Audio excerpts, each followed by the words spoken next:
یاد رکھو دین کی زندگی اختیار کیے بغیر آپ کو سکون کے علاوہ سب کچھ مل سکتا ہے، کیونکہ بے دین آدمی جس کی اللہ پہ نظر نہیں ہے، جو اللہ کو نہیں مانتا، وہ ہر وقت وہ کامیاب لائف کے لیے نا وہ کہے گا مجھے کوئی پریشانی نہ پہنچے زندگی میں، اور دنیا میں ایسا کوئی شخص نہیں ہے جسے پریشانی نہ ہو۔ تو یوسف علیہ السلام خوش ہو رہے ہیں، فرما رہے ہیں وقد احسن بی، میرے رب نے ایک احسان تو یہ کیا کہ اس خواب کی تعبیر کو پورا کر دکھایا۔ وقد احسن بی اذ اخرجنی من السجن، اس وقت بھی احسان کیا تھا جب مجھے اس نے جیل سے نکلوایا تھا، حالانکہ ڈلوایا بھی تو اللہ ہی نہیں تھا، بلکہ اللہ نے تو خود کہا کہ ہم نے یوسف کی دعا قبول کی، عورتوں کے شر سے بچا کے ان کو جیل میں ڈال دیا، لیکن اس کی نسبت نہیں ہو رہی، کیونکہ جیل میں تو بہت سے لوگ جاتے ہیں، نکلتے وہ ہیں جن پر اللہ کا فضل ہوتا ہے۔ وقد احسن بی اذ اخرجنی من السجن، اس وقت بھی احسان کیا جب اس نے مجھے جیل سے نکالا، وجاء بکم من البدو، اور ابا آپ پر اور آپ کی اولاد پر بھی اور مجھ پر یہ بھی احسان کیا کہ میرے پورے خاندان کو گاؤں سے اٹھا کے شہر میں لے آیا۔ اچھے پہلوؤں کو دیکھا جا رہا ہے، آزمائش کے پہلوؤں پہ پردہ ڈالا جا رہا ہے، اس کا تذکرہ نہیں کیا جا رہا۔ آج ہم ذرا سے پریشان ہوتے ہیں تو اللہ کی ساری نعمتیں ایک طرف، یہ بھی نہیں ہے، یہ بھی نہیں ہے میرے پاس، یہ بھی نہیں ہے۔ بھائی تیرے پاس جو ہے وہ تو بتانا کم از کم، جو چیزیں نہیں ہوتی ان کا تذکرہ کرتے رہتے ہیں اور ناشکری کرتے رہتے ہیں۔ نبی صلی اللہ علیہ وسلم نے فرمایا دنیا میں اپنے سے کمتر کو دیکھو، اگر آپ لیاری میں رہتے ہو تو ناظم آباد والوں کو مت دیکھو، آپ مچھر کالونی والوں کو دیکھو کہ ان سے اچھے ہو، ناظم آباد میں رہتے ہو تو ڈیفنس کو مت دیکھو، کس کو دیکھو؟ اورنگی ٹاؤن کو دیکھو، اور اگر ڈیفنس میں رہتے ہو تو یورپ اور امریکہ والوں کو مت دیکھو، کچی آبادیوں کو دیکھو کہ وہ کیسے رہتے ہیں۔ اس سے کیا ہوگا کہ جو نعمتیں اللہ نے آپ کو دی ہیں ان کی طرف توجہ جائے گی، اور اگر اپنے سے برتر کو دیکھنا شروع کر دیا تو جو چیزیں آپ کے پاس نہیں ہیں ان کی طرف توجہ جائے گی کہ یار ان کے پاس تو یہ بھی ہے، ان کے گھر میں تو اے سی ہے، میرے گھر میں تو پنکھا بھی نہیں ہے، ان کے ہاں تو صبح شام پراٹھے کھائے جاتے ہیں اور میرے ہاں تو دال بھی نہیں ہے، تو یہ دیکھتے رہو گے بیٹھ کے۔ یوسف علیہ السلام کہہ رہے ہیں وقت احسن بی اذ اخرجنی من السجن، اس وقت بھی مجھ پر احسان کیا جب اس نے مجھے جیل سے نکلوایا۔ وقد احسن بی اذ اخرجنی من السجن وجاء بکم من البدو من بعد ان نزغ الشیطان بینی وبین اخوتی، اور یہ سب اس وجہ سے ہوا کہ شیطان نے میرے بھائیوں کے دل میں میری نفرت ڈال دی تھی۔ دیکھو جب ایک دفعہ بھائیوں کو معاف کر دیا تو اب ان کو تانا نہیں دے رہے، نسبت کدھر کر رہے ہیں؟ شیطان پر۔ اس کمبخت نے یہ کام کیا، اچھے بھلے بھائی محبت والے، لیکن بھائیوں کو لڑوا دیا کس کمبخت نے؟ شیطان نے۔ شیطان کو تو جتنا برا بھلا کہو اس کا تو کام ہی یہی ہے، اس پہ ڈال دیا۔ یہ نہیں کہہ رہے انہوں نے کیا ہے، انہوں نے۔ ابا یہ سب کچھ کس کی وجہ سے ہوا ہے؟ آپ کی وجہ سے نہیں، ایک مثال دے رہا ہوں۔ سب کچھ کس کی وجہ سے ہوا ہے؟ ان کی وجہ سے۔ نا نا نا نا، جب لا تثریب علیکم اليوم کہہ دیا بھائیوں کے کہ معاف ہے، تو معاف کا مطلب کیا ہوتا ہے؟ ختم، بھول جاؤ۔ من بعد ان نزغ الشیطان بینی وبین اخوتی، شیطان نے میرے اور بھائیوں کے درمیان نفرت ڈال دی تھی۔ آگے کہہ رہے ہیں ان ربی لطیف لما یشاء، واقعی میرا رب بڑا باریک بین ہے، کیسے پلاننگ کرتا ہے، کیسے آزمائشوں سے گزار کے نوازتا ہے، کیسے ناکامیوں کے نقشوں میں کامیابی کی راہیں کھولتا ہے، دکھاتا کیا ہے اور سوچتا کیا ہے، اس کا پلان کیا ہوتا ہے لیکن دکھا کیا رہا ہوتا ہے۔ ہم اس کی حکمتوں کو نہیں سمجھتے تو ہم ظاہر بین ہوتے ہیں، ظاہر پرست ہو کے ہم اللہ سے شکایتیں شروع کر دیتے ہیں، لیکن ہمیں نہیں پتا ہوتا کہ ان ربی لطیف، لطیف کہتے ہیں بڑا باریک بین، بڑے خفیہ طریقے سے کام کرنے والا، بگڑی بنانے والا۔ اس طرح سے ان ربی لطیف لما یشاء، بے شک میرا رب لطیف ہے اس شخص کے لیے جس کے لیے چاہتا ہے۔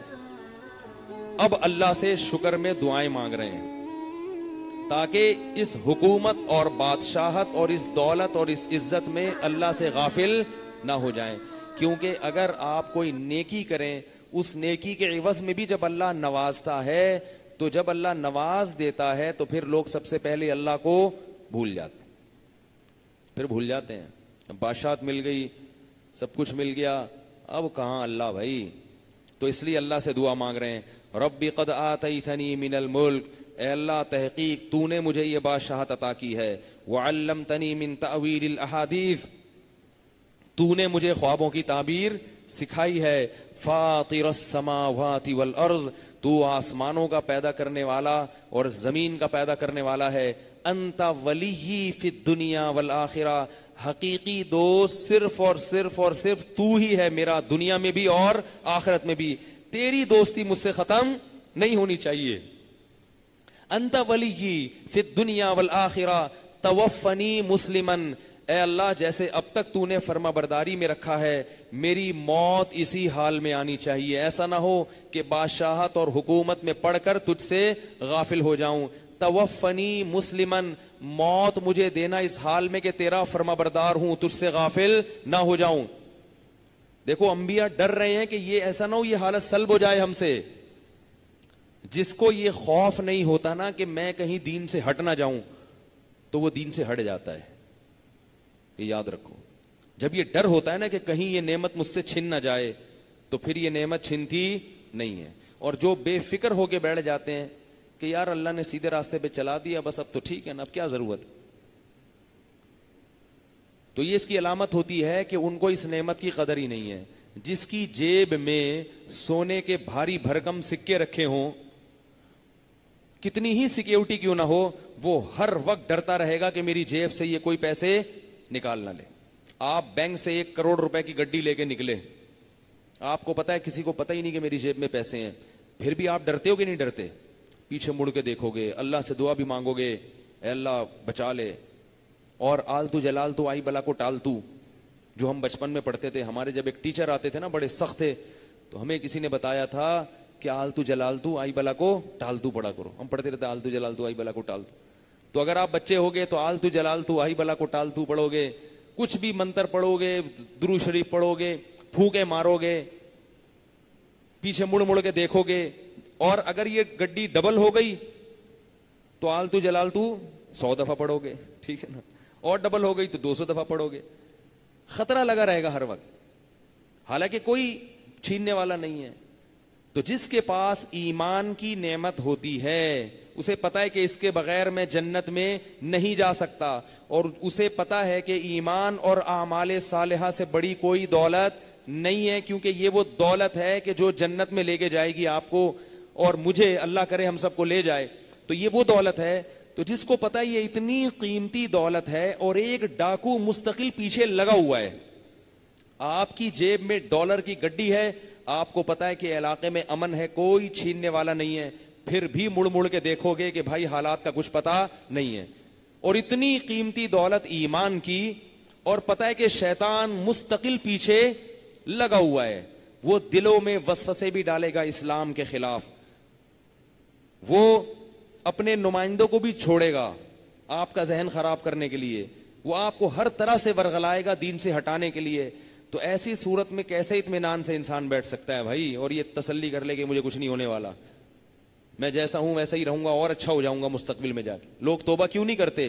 کہتے ہیں کر لیں گے مستقبل میں.